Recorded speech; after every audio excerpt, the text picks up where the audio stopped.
आशा करता हूँ आप सब बहुत अच्छे होंगे। मेरा नाम है सिद्धांत अग्निहोत्री। स्टडी ग्लोस पे आपका बहुत बहुत स्वागत है। स्टेट की हिस्ट्री मैं कवर कर रहा हूँ। कश्मीर का इतिहास कवर कर लिया है, बिहार का इतिहास पिछले हफ्ते कवर किया और कल यूपी पीसीएस का एग्जाम है, तो ऑल द वेरी बेस्ट। तो मैंने सोचा कि चलो उत्तर प्रदेश के बारे में आपको बता देता हूँ, तो ये पढ़ के जाना बहुत अच्छे से। तो हिस्ट्री ऑफ उत्तर प्रदेश हम देखेंगे। तो चलो आगे बढ़ते हैं। इंस्टा और ट्विटर दोनों पे मैं आ गया हूँ। डिस्क्रिप्शन और कमेंट बॉक्स में लिंक है, आप फॉलो करिए। मैं ट्रैवल करने वाला हूं, आप उससे मिल भी सकते हैं। मैं स्टोरीज डालूंगा इंस्टा पे। साथ ही साथ परसों से 12 अक्टूबर से मैं रात 8 बजे से 10 बजे तक आपकी क्वेरीज आंसर करूंगा। यह है यूपी, इंडिया का नया मैप जिसमें लद्दाख अलग, जम्मू एंड कश्मीर अलग। ये है उत्तर प्रदेश। पहले ये पूरा एक था, उत्तराखंड और उत्तर प्रदेश एक था, ठीक है। अब उत्तराखंड 2000 में अलग हो गया। देखिए बिहार और यूपी की कहानी ना काफी सिमिलर है। बिहार और झारखंड एक था, उत्तराखंड उत्तर प्रदेश एक था। उत्तराखंड 2000 में अलग कर दिया और झारखंड भी 2000 में बिहार से अलग कर दिया। और पॉलिटिक्स भी काफी हद तक सेम ही रही है। यूपी की बात करें तो भारत की सबसे पॉपुलस स्टेट है। 20 करोड़ लोग यूपी में रहते हैं। Most populous state in India. कब इसको बनाया गया था? यूनाइटेड प्रोविंसेस, ध्यान रखिएगा, 1937 में United provinces of Agra and Awadh. Awadh वैसे होता है उत्तर प्रदेश की कैपिटल है ना लखनऊ, इसको अवध बोला जाता है। शाम में अवध, वाह क्या बात है। लेकिन ब्रिटिशर जो थे वो अवध तो बोल नहीं पाते थे, अवध बोलते थे। कानपुर को कानपुर बोलते थे, इसीलिए ब्रिटिश जो बोलते थे उसी के नाम पे ये नाम दे दिए गए। तो पहले इसको United province of Agra and Awadh बोला जाता था। 1937 में इसको स्टैब्लिश किया था। और इलाहाबाद, आपको पता ही है, हाई कोर्ट जो है वो इलाहाबाद में ही है। और इलाहाबाद हमेशा से सबसे इंपॉर्टेंट सिटी रहा है और आज भी एडमिनिस्ट्रेटिव बेस जो है ना वो इलाहाबाद ही है। 1950 में जब 1947 में जब भारत खत्म हुआ, 1950 में हमारा कानून आया, फिर स्टेट रीऑर्गेनाइजेशन एक्ट आया, तब यूपी इसको उत्तर प्रदेश बोला गया। कई बार ये होता रहता है कि उत्तर प्रदेश को डिवाइड कर दो। उत्तर प्रदेश इतना बड़ा है कि इसको गवर्न करना मुश्किल है। पहले तो बहुत ही बड़ा था उत्तराखंड। ये दोस्तों बिल्कुल सच बात है। यूपी से जब उत्तराखंड को अलग किया गया तो उत्तराखंड में आप डेवलपमेंट देखिए आज। ये हमेशा बोला जाता है कि यूपी को डिवाइड कर दो, क्योंकि यूपी इतना बड़ा है कि इसीलिए इतना ज्यादा डेवलपमेंट यूपी में नहीं है, बड़े होने के कारण। तो जो बड़े स्टेट होते हैं उनको डिवाइड करने से एफिशिएंसी बढ़ती है, लेकिन प्रॉब्लम्स भी होती है। अब 18 डिविजन है, 75 डिस्ट्रिक्ट है। डिस्ट्रिक्ट आप देख सकते हैं, ये है बिल्कुल सेंटर में लखनऊ, यूपी का सबसे बेहतरीन शहर। मैं खुद लखनऊ में रहता हूं, यूपी की कैपिटल है भैया, हम यूपी वाले हैं। 9 नवंबर 2000 को उत्तराखंड अलग कर दिया गया। ये है उत्तराखंड, अब ये बिल्कुल अलग है। उत्तराखंड की कैपिटल देहरादून है, ये भी आपको पता है। गंगा यमुना यहीं से ही निकलती है और इलाहाबाद में इसका त्रिवेणी संगम होता है। इलाहाबाद आपको दिखा को यार, मैं आपको एक एक पहले दिखा देता हूं, ठीक है। ये है आपका लखनऊ, ये है आपका उन्नाव, ठीक है। थोड़ा सा आगे बढ़ोगे तो ये आपका सीतापुर आ जाएगा। ये हरदोई से ये एक रूट जाता है। अगर आपको दिल्ली जाना है तो हरदोई से रूट जाता है ना, हरदोई शाहजहांपुर होते हुए पूरा बरेली होते हुए, ठीक है, मुरादाबाद होते हुए, एक तो ये रूट जाता है, सीधा आप दिल्ली पहुंचेंगे। ये गाजियाबाद है, यहां पे दिल्ली पहुंचेंगे अगर रेलवे रूट की बात करें। और एक आपका इधर इटावा होते हुए रूट जाता है, ठीक है ना, ये वाला रूट। एक रेल रूट आपका ये है, ठीक है, इटावा होते हुए, अलीगंज होते हुए। ये हाथरस, अभी बहुत ज्यादा हाथरस जो है, तो आपको पता ही हाथरस गैंगरेप अभी बहुत ज्यादा सुर्खियों में है। हाथरस जो है वो दिल्ली से 115 किलोमीटर दूर है। ये है आपका आगरा जहां पे ताजमहल है। ये ललितपुर है। फिर ये आपका झांसी आ गया। झांसी से झांसी एमपी से बॉर्डर शुरू करता है, शेयर करता है। तो झांसी जो है वो एमपी से बॉर्डर शेयर करता है, तो एमपी यहां से शुरू हो जाता है। फिर कानपुर की बात करें तो भैया कानपुर में जो स्टेशन है, कानपुर सेंट्रल, इंडिया में सेंट्रल स्टेशन में कानपुर आता है, जहां पे आपको हर जगह के लिए ट्रेन मिलेगी। फिर ये भैया हमारा वाराणसी है, क्या बात है, बनारस सबसे ओल्डेस्ट सिटी। ये आपका इलाहाबाद, प्रयागराज इलाहाबाद, समझ गए। ये आपका एरिया वाइज सबसे बड़ा है लखीमपुर खीरी। ये पीलीभीत है, पीलीभीत आप देख रहे हैं ना, नेपाल से इसका बॉर्डर टच करता है। फिर ये बरेली, रामपुर, ये मुरादाबाद हो गया। चलो ये तो सोनभद्र आप देख सकते हैं, बहुत बड़ा है, ठीक है। ये छत्तीसगढ़ से जो है वो बॉर्डर शेयर करता है। ये गाजीपुर है। फिर ये बलिया है, बलिया बिहार से बॉर्डर शेयर करता है। मऊ है, ठीक है ना। यूपी को वेस्ट यूपी और ईस्ट में हम बांटते हैं, है कि नहीं। ईस्ट की बात करें तो आपका ये वाला पूरा रीजन जो है ना वो, अरे यार मैं दिखा देता हूं। अगर ईस्ट यूपी की बात करें तो ये पूरा का पूरा आ जाता है, और वेस्टर्न यूपी की बात करें तो ये सब पूरा आ जाता है कि नहीं। तो ईस्ट और वेस्ट में हम जनरली बांटते हैं, और साउथ में फिर आपके इलाहाबाद आ जाते हैं। तो चलो ये तो यूपी की बात हो गई। उसके बाद गंगा, और यहाँ पे इलाहाबाद में ही आपका त्रिवेणी संगम होता है। गंगा यमुना यहाँ पे ही मिलती हैं, इलाहाबाद में संगम होता है। फिर और इंपॉर्टेंट रिवर्स है, देखो ये इंडो गैंजेटिक प्लेन है। ये यूपी जो है ना बहुत फर्टाइल है, इसीलिए यूपी खेती के मामले में बहुत जबरदस्त है। फॉरेस्ट कवर हालांकि ज्यादा नहीं है, 6.09% है। अगर जोग्राफिकल एरिया की बात करो, यहाँ पे ताजमहल जो वंडर्स में भी शामिल था वो आपको आगरा में मिलेगा। फिर आपका फतेहपुर सीकरी हो गया, और बहुत सारी चीजें। आगरा में तो खैर आगरा तो हब है अगर मॉन्यूमेंटल साइट्स की बात करें। ये तो चलो ज्योग्राफी की बात हो गई। थोड़ा बहुत हम जीडीपी की बात कर लेते हैं। पहले देख लो कौन कौन से स्टेट से बॉर्डर करता है ये आपका हरियाणा से, उत्तराखंड से, हिमाचल से, फिर उसके बाद एमपी से, फिर छत्तीसगढ़ से, झारखंड और बिहार से बॉर्डर करता है ये। समझ गए? अगर बात करते हैं तो state area wise Uttar Pradesh सबसे बड़ा है, मतलब चौथे नंबर पे एरिया वाइज है। तो अगर पॉपुलेशन की बात करें तो सबसे ज्यादा यूपी में है, और अगर एरिया वाइज बात करें तो यूपी जो है वो चौथे नंबर पे आता है। फोर्थ लार्जेस्ट इंडियन स्टेट है। 2.5 लाख मतलब 2,40,000 स्क्वायर किलोमीटर का एरिया जो है वो कवर करता है, जो कि 7.34% है टोटल जो इंडिया का एरिया है। पहले यूपी में खाली कृषि यहाँ पे बहुत बढ़िया होती थी, मैंने बताया ना, यहाँ पे नदियां बहुत ज्यादा बहती हैं तो कृषि बहुत अच्छी होती थी। लेकिन देखो उत्तर प्रदेश को शुगर प्रोडक्शन, यूपी की इकोनॉमी पहले शुगर प्रोडक्शन से चलती थी, शुगर प्रोडक्शन बहुत जबरदस्त होता था, यहाँ पे गन्ना बहुत मिलता है। लेकिन अब सर्विस सेक्टर भी बहुत तगड़ा हो गया यूपी में। Tourism, hotel industry, real estate, insurance, financial consultancy, ये सब यूपी में अब आ गई है। अगर हम बात करें जीडीपी की तो 5th लार्जेस्ट स्टेट इकोनॉमी है। इकोनॉमी ऑफ उत्तर प्रदेश है ना, देश में 5वां सबसे ज्यादा ये कंट्रीब्यूट करता है। जीडीपी की बात करें तो बहुत जबरदस्त है यहाँ पे। अनएम्प्लॉयमेंट रेट भी बहुत ज्यादा है यहाँ पे। ह्यूमन डेवलपमेंट इंडेक्स बहुत पीछे, यूपी 35th है। प्रेसिडेंट रूल जो है 1968 से लेकर अभी तक 10 बार लग चुका है, 10 बार। समझ गए?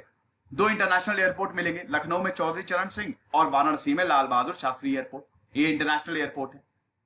गोरखपुर रेलवे स्टेशन जो है वो हेडक्वार्टर है नॉर्थ ईस्टर्न रेलवे का। हाई कोर्ट जो है वो इलाहाबाद में है।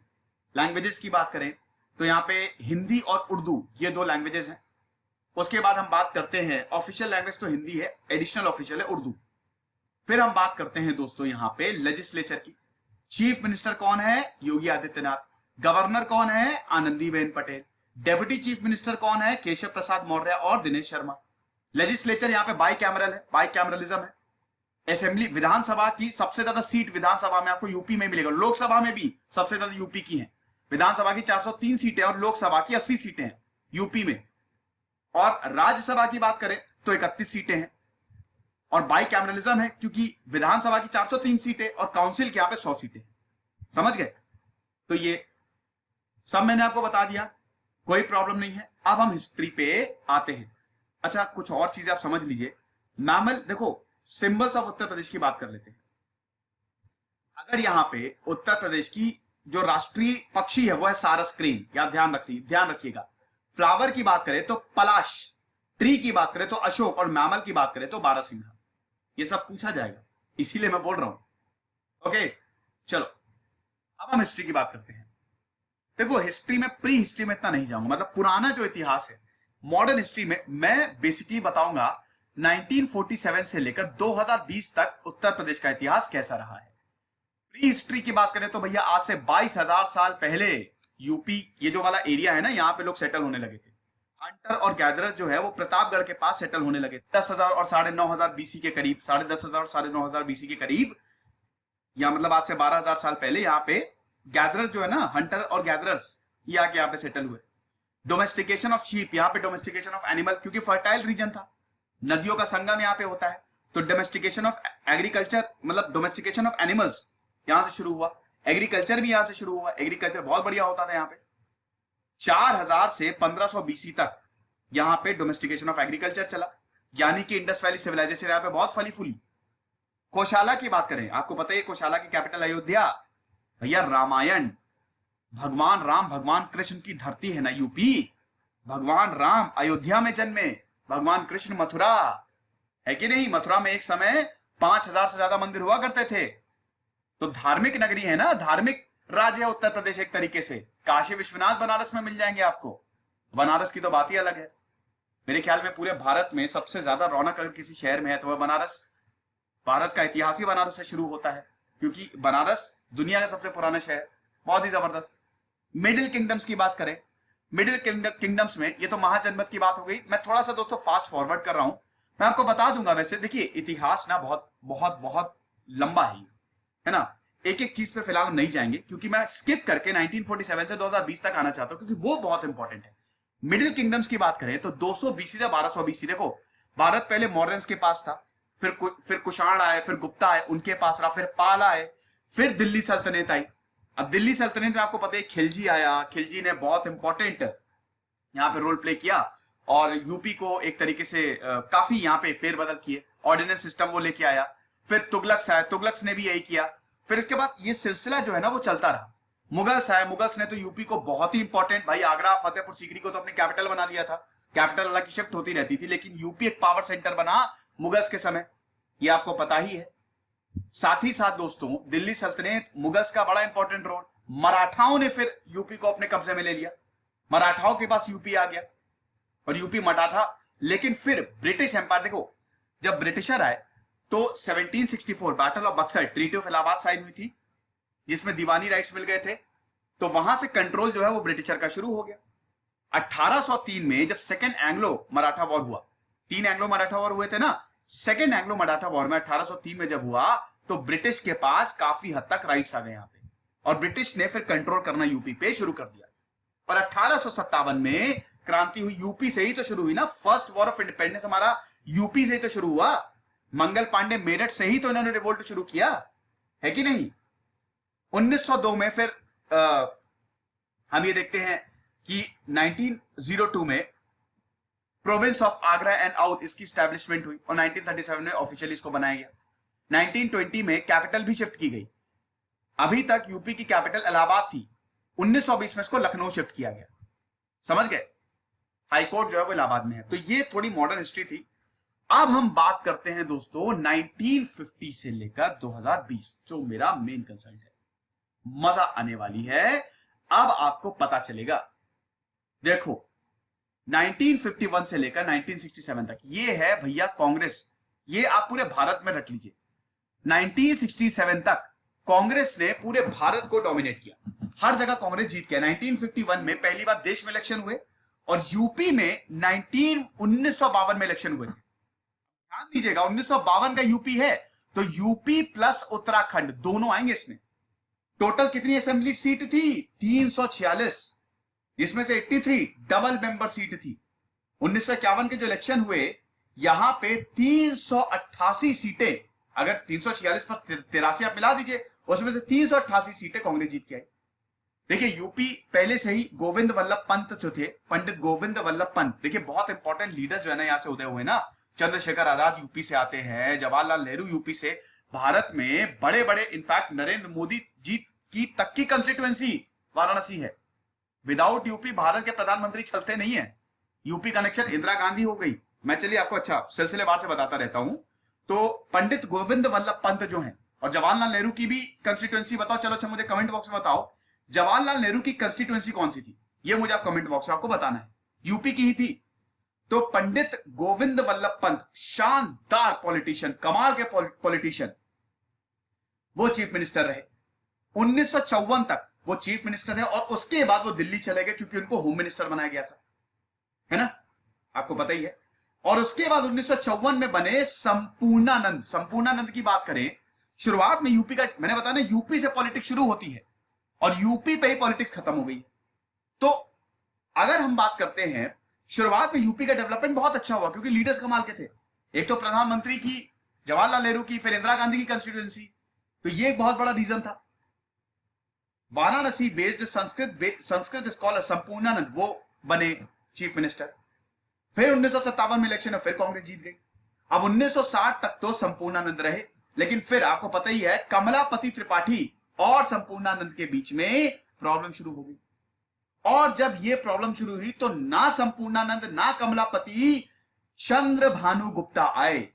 लेकिन उसके बाद दोस्तों 1960 से लेकर 63 तक चंद्र भानु गुप्ता जो है वो चीफ मिनिस्टर रहे।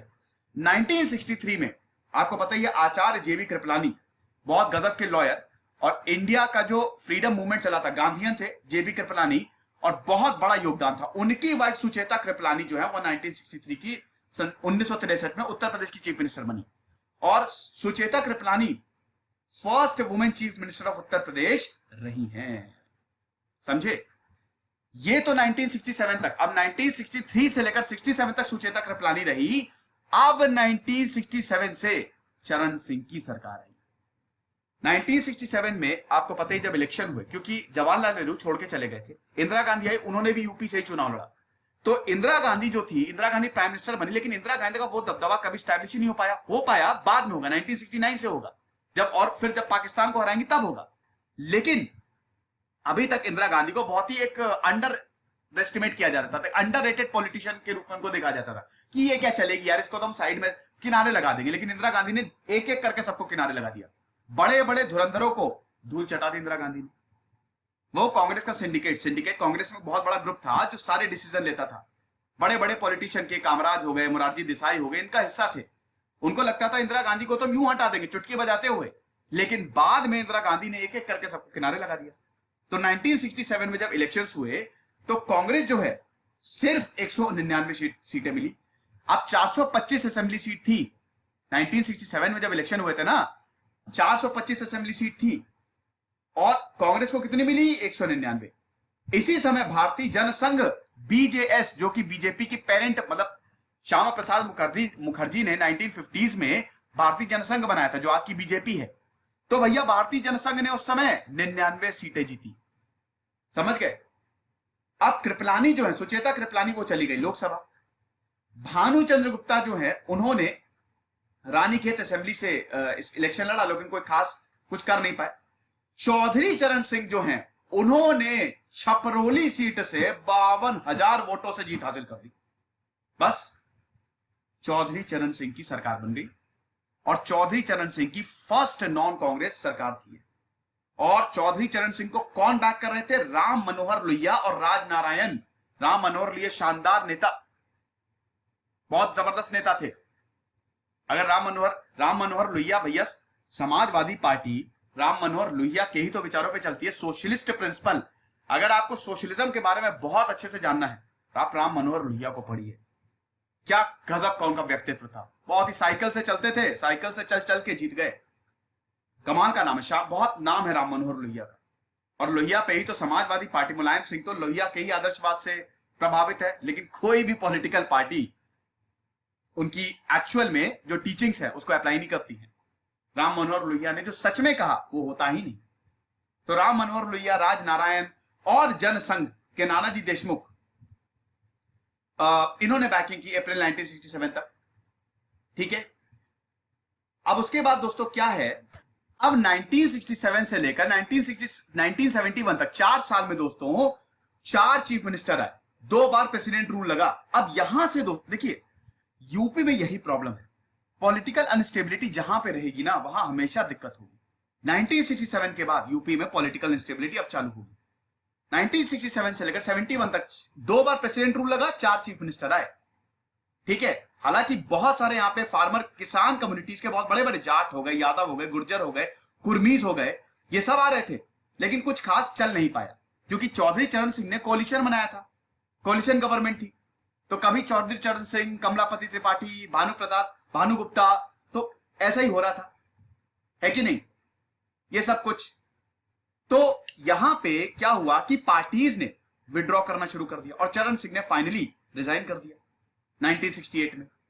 फिर उसके बाद प्रेसिडेंट रूल लग गया, फिर इलेक्शन हुए 1969 में। बीकेडी जो है उसने 98 सीट जीती, जनसंघ ने 49, कांग्रेस ने 211, 425 की विधानसभा सीटें थी। अब भानुगुप्ता जो है उनको दोबारा चीफ मिनिस्टर बनाया गया 1969 में। लेकिन फिर कांग्रेस में बंटवारा हो गया 1969 में, एक इंदिरा गांधी की कांग्रेस हो गई, और एक जो ओल्ड कांग्रेस हो, इंदिरा गांधी की कांग्रेस आर थी, सॉरी। तो हुआ क्या कि ये जो भानु प्रताप गुप्ता हैं, ठीक है, मेजोरिटी चली गई क्योंकि कांग्रेस स्प्लिट हो गई। तो 1969 में भानु प्रताप गुप्ता जो है वो चीफ मिनिस्टर बने, 1970 में उन्होंने रिजाइन कर दिया।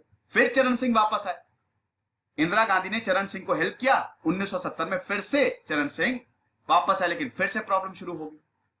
फिर से प्रॉब्लम शुरू हो गई कब? जब चरण सिंह ने बोला कि जो कांग्रेस आर के 14 मिनिस्टर्स हैं, हमको रिजाइन चाहिए। और यहां पे अगेन पॉलिटिकल अनस्टेबिलिटी शुरू हुई है। कमलापति त्रिपाठी जो इन 14 मिनिस्टर्स को लीड कर रहे थे, उन्होंने रिफ्यूज कर दिया कि हम नहीं देंगे।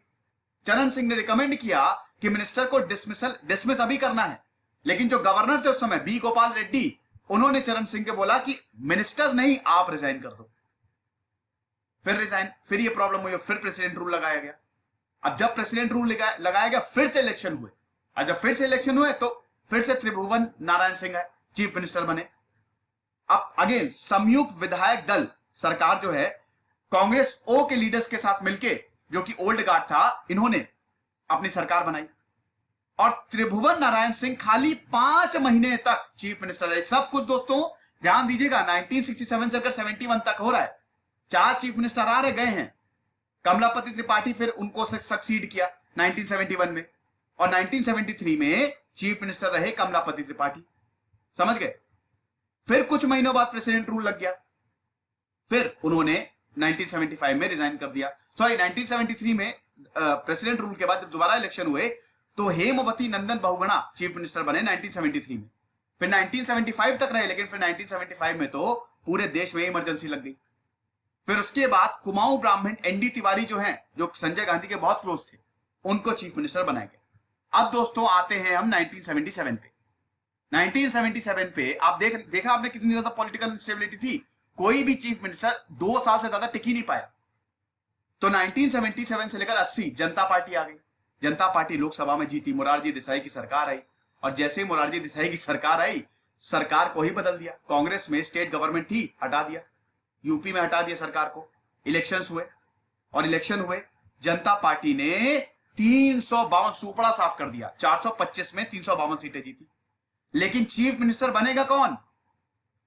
चंद्रशेखर चाहते थे कि रामधन जो हैं वो चीफ मिनिस्टर बने, जो कि दलित एमपी थे और उनके दोस्त थे। और 3 ओरिजिनल टर्क्स जो थे उसमें से आते थे चंद्रशेखर। समझ गए? लेकिन कुछ भी नहीं हुआ, काफी ज्यादा तनातनी हुई, और अल्टीमेटली ये बोला गया कि भैया ना मेरी ना तुम्हारी, राम नरेश यादव को बना दो। तो राम नरेश यादव जो हैं उनको फिर बनाया गया चीफ मिनिस्टर 1977 में। अब 1977 में इनको चीफ मिनिस्टर बनाया गया, और फिर हम देखते हैं मुलायम सिंह यादव का उदय हुआ। 1979 में राम नरेश यादव ने रिजाइन कर दिया। बहुत ही फेमस नारायणपुर देवरिया केस हुआ था, जिसमें पुलिस एट्रोसिटीज हमको बहुत ज्यादा देखने को मिली थी, और यहां पे 1979 में इसी के चलते इन्होंने रिजाइन कर दिया। अब हम आते हैं 1980s पे। 1980 से लेकर 88 तक 8 साल का, इसमें 6 चीफ मिनिस्टर आए और गए, और कांग्रेस का यहां पे उदय होता है। 1980 में कांग्रेस ने, क्योंकि आपको पता ही है कि जनता पार्टी गिरी गई थी, तो 425 सीटों पे 309 सीटें इंडियन नेशनल कांग्रेस ने जीती, और वीपी सिंह जो थे उनको चीफ मिनिस्टर बनाया गया। क्या बात है! वीपी सिंह कंस्टिट्यूएंसी क्या, इलाहाबाद से थे ये, राजा ऑफ मंदा थे। वीपी सिंह, विश्व प्रताप सिंह जो कि बाद में प्राइम मिनिस्टर भी बने, इनको चीफ मिनिस्टर बनाया गया। और इंदिरा गांधी के स्टार तो थे ही, बहुत जबरदस्त। अब वीपी सिंह की जो सरकार थी, बहुत ज्यादा आरोप लगे कि भैया फेक पुलिस एनकाउंटर हो रहे हैं, यहां पे बाहुबली का उदय हो रहा है, law and order incident, law and order की तो धज्जिया 1981 में भेमाई मसाकर हो गया, जहां पे 20 राजपूतों को फूलन देवी ने मार दिया था। जैसे ही 1982 में जस्टिस चंद्रशेखर, बताइए, जज के भाई को मार दिया, वीपी सिंह ने तुरंत रिजाइन दे दिया। फिर श्रीपति मिश्रा है, जो कि सुल्तानपुर से आते थे, ब्राह्मण थे वो, मिश्रा तो खैर ब्राह्मण ही होते हैं, लेकिन 1984 में उनका भी 2 साल का ही रेन था, रिजाइन कर दिया। फिर एनडी तिवारी आए, एनडी तिवारी दोबारा चीफ मिनिस्टर बने। अभी एनडी तिवारी के बारे में मैंने आपको बताया था। तो एनडी तिवारी दोबारा चीफ मिनिस्टर बने, कांग्रेस को जिताया इन्होंने, लेकिन फिर कुछ ज्यादा खास इनको मिला नहीं। फिर 1985 से लेकर 88 तक वीर बहादुर सिंह जो हैं वो चीफ मिनिस्टर रहे। गोरखपुर के ठाकुर थे वीर बहादुर सिंह। हमेशा ये आरोप लगता है ना कि यूपी की जो पॉलिटिक्स है वो अपर कास्ट पॉलिटिक्स रही है, ब्राह्मणों और ठाकुरों का यहां पे हमेशा से दबदबा रहा है। ठीक है, अब दोस्तों 1989 में जब इलेक्शन हुए तो एनडी तिवारी के नेतृत्व में कांग्रेस को भारी हार मिली, बहुत बुरी तरीके से हारी 1989 में। 1989 में एक और नया यहां पे पॉलिटिक्स शुरू होती है, मंडल कमंडल की राजनीति और मुलायम सिंह यादव का इमरजेंस। यहां से मुलायम सिंह यादव उभरेंगे और फिर राम वो लाठी डंडा खाएंगे, मंदिर वहीं बनाएंगे, रथ यात्रा, वो आपको पता ही है पूरा का पूरा प्रकरण।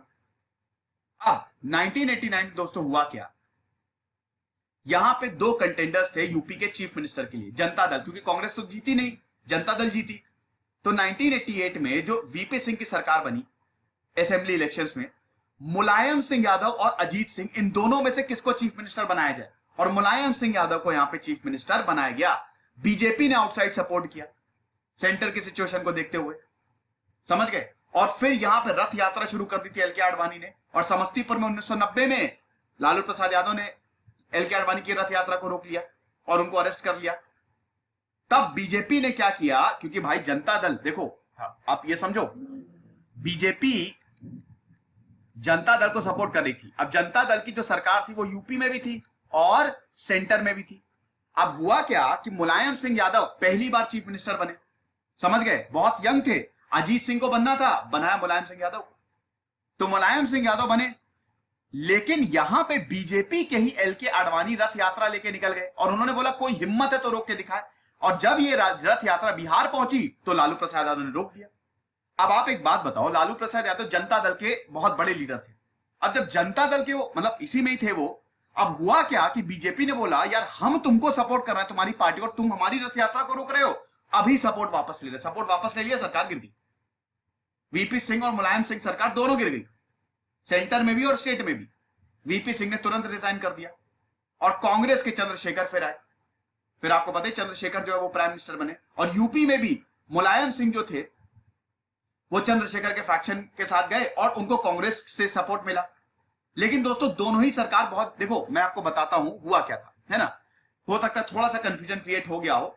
देखो मुलायम सिंह यादव जो हैं वो 1989 से लेकर 1991 तक चीफ मिनिस्टर रहते, ध्यान रखना, समझ गए। तो मुलायम सिंह यादव 1990 में सरकार गिर गई थी, लेकिन फिर यहां पे मुलायम सिंह यादव को आउटसाइड सपोर्ट मिल गया था, जिसकी वजह से इनकी सरकार जो है वो बनी रही। 1991 आता है।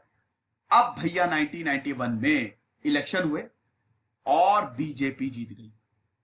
राम मंदिर के मुद्दे पे बीजेपी जीत गई। ओबीसी लीडर कल्याण सिंह जो है वो चीफ मिनिस्टर बने। अब जब कल्याण सिंह चीफ मिनिस्टर बने, पहली बार दोस्तों कल्याण सिंह का जो टेन्योर था उसमें लगा कि भैया अब यूपी की दशा सुधरेगी। कैसे सुधरेगी समझे, मैं बताता हूं। 1991 से लेकर 24 जून 1991 अतरौली से, इनकी कंस्टिट्यूएंसी अतरौली से थी, 1991 से लेकर 6 दिसंबर 1992 तक रहे। ज्यादा दिन तक नहीं रहे, 6 महीने तक ही रहे, क्योंकि 6 दिसंबर को 1992 आपको पता ही है बाबरी मस्जिद हो गया। और जहां पे भी यूपी की सरकार थी, बीजेपी की सरकार थी, जहां पे भी, वो सस्पेंड कर दी गई, हटा दी गई, उनको हटा दिया। उसमें कल्याण सिंह भी शामिल थे। तो अब दोस्तों कल्याण सिंह का काफी इवेंटफुल टेन्योर रहा है। कल्याण सिंह ने काफी जबरदस्त फैसले लिए। उस समय चीटिंग बहुत होती थी, स्कूल में बोर्ड एग्जाम में चीटिंग बहुत होती थी। एक ऑफेंस बना दिया कि बेटा अगर चीटिंग करोगे तो जेल में डाल देंगे। बड़े बड़े गुंडों को जेल के पीछे डाल दिया, 4 एमएलए को जेल के पीछे डाल दिया। इनफैक्ट एक मिनिस्टर तक को सैक कर दिया क्योंकि उन्होंने ऑर्डर्स को वायलेट किया था, है ना। तो ये रहा था। तो कल्याण सिंह का काफी ज्यादा इवेंटफुल जो है वो टेन्योर रहा था।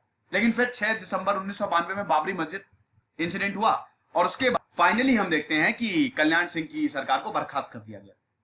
फिर क्योंकि उस समय सेंटर में पीवी नरसिम्हा राव थे और ये पॉलिटिक्स तो थी ही, आपको पता ही है। अब 1993 आता है। 1993 में पहली बार दलित ओबीसी कोलिशन हुआ।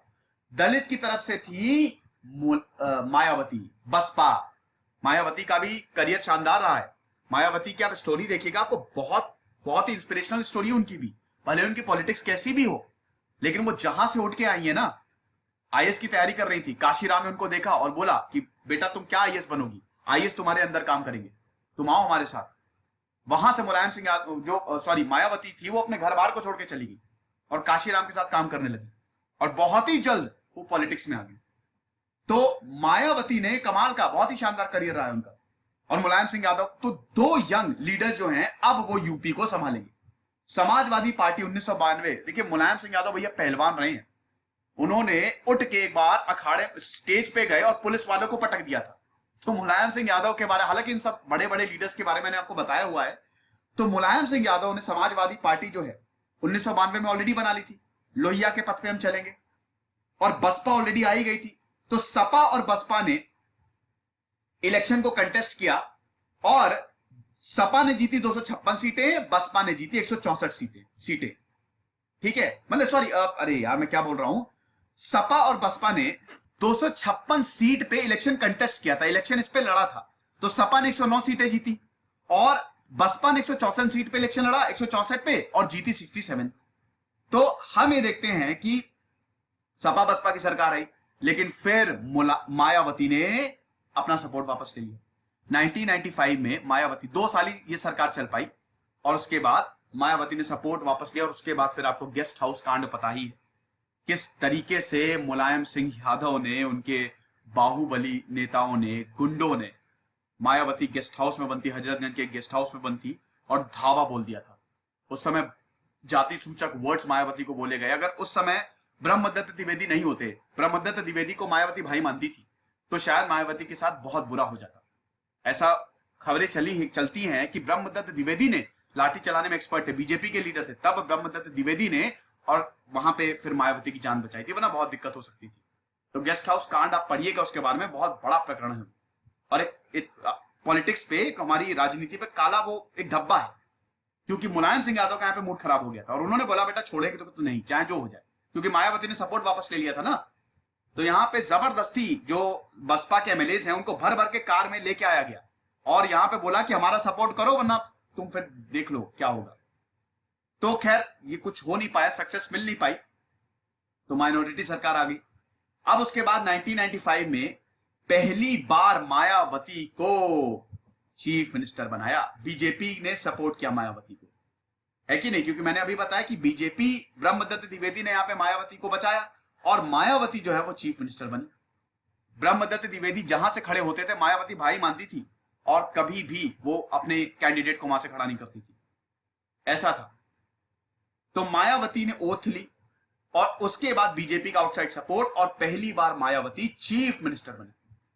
फिर 1996 से लेकर 1998 मायावती का भी कार्यकाल बहुत ज्यादा नहीं चल पाया।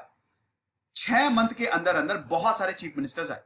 1996 में असेंबली इलेक्शंस में बीजेपी ने 174 सीटें जीती, 39 शॉर्ट थी मेजोरिटी के लिए, और उसके बाद असेंबली जो है उसको सस्पेंडेड ही रखा, प्रेसिडेंट रूल दोबारा लगा। 1997 में, क्योंकि भाई किसी को बहुमत यहां पे नहीं मिली थी, 1997 में बीजेपी ने अरेंजमेंट किया बसपा के साथ और उसके बाद इन्होंने फिर सरकार बनाई।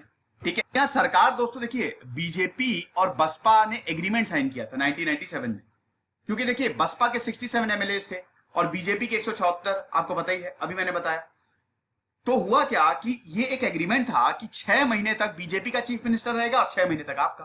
तो 1997 में पहले मायावती को चीफ मिनिस्टर बनाया गया, लेकिन जब कल्याण सिंह को चीफ मिनिस्टर बनना था तो मायावती ने बोला कि हम उनको बनने ही नहीं देंगे, क्योंकि यहां पे ये दलितों के लिए काम ही नहीं कर रहे हैं और उन्होंने दलितों के लिए जो काम करने के लिए बोला है, कल्याण सिंह ने उन ऑर्डर्स को ही हटा दिया है, तो हम सपोर्ट ही नहीं देंगे।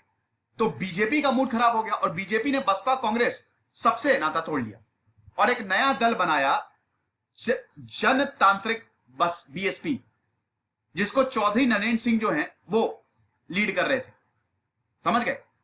अब दोस्तों बहुत कुछ हुआ। 1998 के फिर लोकसभा इलेक्शंस हुए।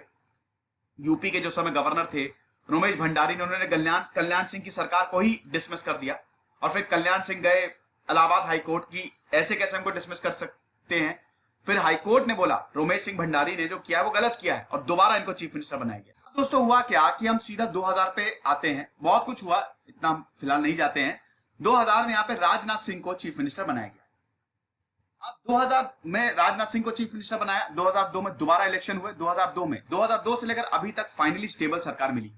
तो यूपी में स्टेबिलिटी 1967 से लेकर 2002 तक थी ही नहीं, कोई चीफ मिनिस्टर अपना कार्यकाल पूरा ही नहीं कर पाया। फिर हम देखते हैं 2002 में मायावती चीफ मिनिस्टर रही, लेकिन वो फिर बस 2003 तक ही रही, मतलब 1 साल तक में पार्टी कोलैप्स कर गई। पार्टी मतलब फिर से इलेक्शन हुए, फिर मुलायम सिंह यादव 2003 में चुन के आए। अब 2003 से लेकर 2007 तक मुलायम सिंह यादव चीफ मिनिस्टर है, लेकिन पहली बार ऐसा हुआ जब किसी चीफ मिनिस्टर ने 4 साल पूरे किए।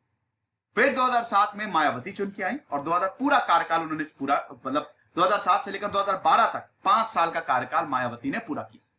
2012 में फिर से समाजवादी पार्टी की सरकार आई। 2012 से लेकर 2017 तक अखिलेश यादव चीफ मिनिस्टर रहे और 2017 में बीजेपी का 15 साल का इंतजार फाइनली खत्म हुआ और योगी सरकार आई। बीजेपी 2017 में जीती, 403 सीटों पे इलेक्शन हुए और इस समय हम देखते हैं योगी सरकार है। समझ गए? तो अभी जो है वो है आपके सामने और ये मैंने इतिहास पूरा बता दिया। आई होप आपको समझ में आया होगा, मजा आई होगी। ऐसे ही मैं राज्यों को कवर करता रहूंगा। खुश रहिए, पढ़ते रहिए। सिद्धांत अग्निहोत्री साइनिंग ऑफ।